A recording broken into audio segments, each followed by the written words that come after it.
The morning rush at Marley's diner was always chaotic.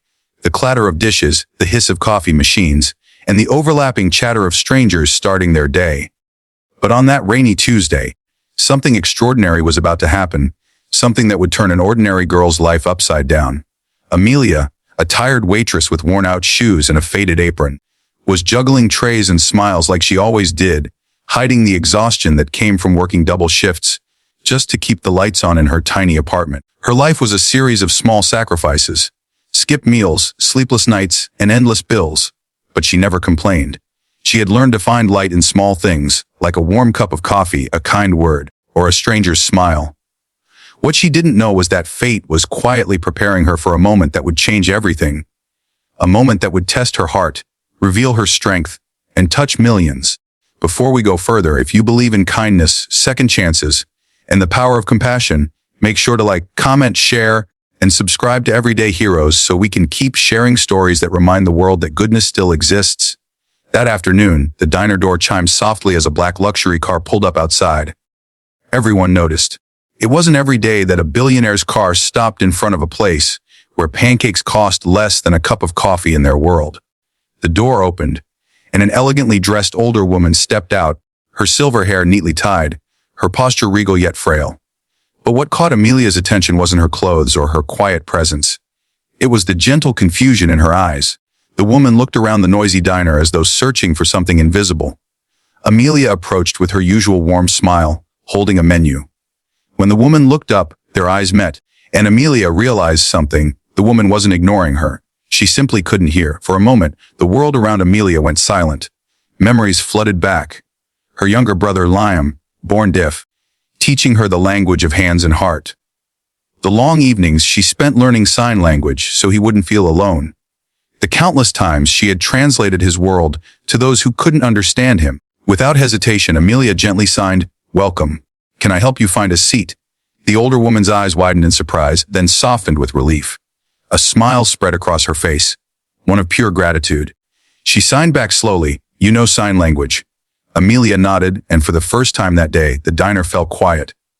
Other customers looked on in awe as the two women conversed silently yet beautifully, hands moving gracefully, words flowing without sound. The billionaire's mother, Mrs. Grace Whitmore, was known for her silence, often misunderstood by people who didn't bother to communicate with her. But Amelia didn't see wealth or status. She simply saw a lonely woman who needed kindness. Over the next few minutes, Amelia treated her like family, serving her meal with care, chatting through signs, and laughing softly at her gentle jokes. Grace was touched in a way she hadn't been in years. She watched this young woman who worked tirelessly, who had nothing but still gave everything. When her son, Richard Whitmore, one of the country's richest businessmen, entered the diner to pick her up, he was startled. He wasn't used to seeing his mother laugh. He stood there silently, watching as Amelia helped her with her coat, communicating through gestures that most people around him didn't even understand. For a moment, his hard, guarded heart softened. When Grace introduced Amelia to her son, signing, "She talks to me like you never could," Richard felt something sting inside. He realized that despite all his money and success, he had never truly connected with his own mother. That night, he couldn't forget the young waitress. There was something about her humility, her warmth, something deeply human that money couldn't buy. Days passed, and Amelia thought little of the encounter. She continued her routine, the endless cycle of early mornings and late nights. But one morning, the diner owner called her into the back room, his face pale with disbelief. A man in a suit was waiting, holding a letter embossed with the Whitmore family crest. The message was simple. "You are invited to a private dinner at the Whitmore estate. Mrs. Grace Whitmore requests your presence." Amelia's heart pounded. She had never been invited anywhere fancy, let alone the home of billionaires.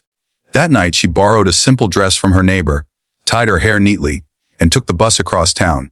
The mansion stood like a dream, marble floors, glittering chandeliers, and gardens that smelled like spring. But despite all the grandeur, Amelia felt small, almost invisible. Then she saw Grace. The older woman greeted her with open arms, signing affectionately, "I knew you'd come." As they sat down to dinner, Grace introduced her to the staff, proudly signing, "This is the girl who spoke to me when no one else did." Tears filled Amelia's eyes. She wasn't used to such kindness, especially from someone so powerful. Richard watched quietly, his respect for the young waitress growing with every moment. When Grace suddenly began to cough and struggled to breathe, it was Amelia who acted first, calming her, signaling for help, and using sign language to reassure her that everything would be okay. It was in that moment that Richard realized what his money could never buy: empathy. After that night, everything began to change. Grace insisted Amelia visit often, and soon she became a part of their household, first as a companion, then as a trusted friend. She began helping Grace communicate better with her doctors, and even started teaching sign language to the staff. Slowly, the walls that once surrounded the Whitmore family began to crumble. Grace smiled more, laughed often, and her son, once consumed by business, began spending time with her again. But beneath it all, Amelia still struggled with her own battles. Her rent was overdue, her brother's school needed fees, and she often skipped meals to save money. She never mentioned it, not even to Grace. One evening, as she was leaving the mansion, Richard called her over. "My mother hasn't been this happy in years," he said softly. "You've given her something priceless."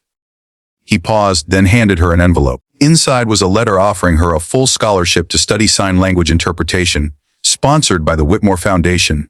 Amelia broke down in tears. Months later, Amelia stood on stage at a charity event organized by the Whitmores. The hall was filled with people, some deaf, some hearing, all watching as she signed her speech with trembling hands. She spoke of kindness, connection, and the power of communication. The audience erupted in applause, and Grace beamed proudly from the front row. Amelia had come a long way, from serving tables to inspiring hundreds.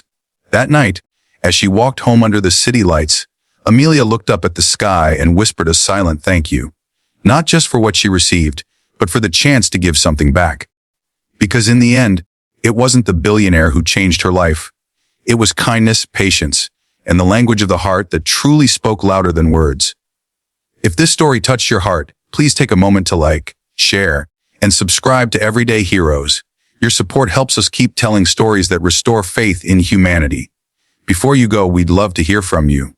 What part of this story moved you the most? Comment below and share your thoughts. Your words mean more than you know.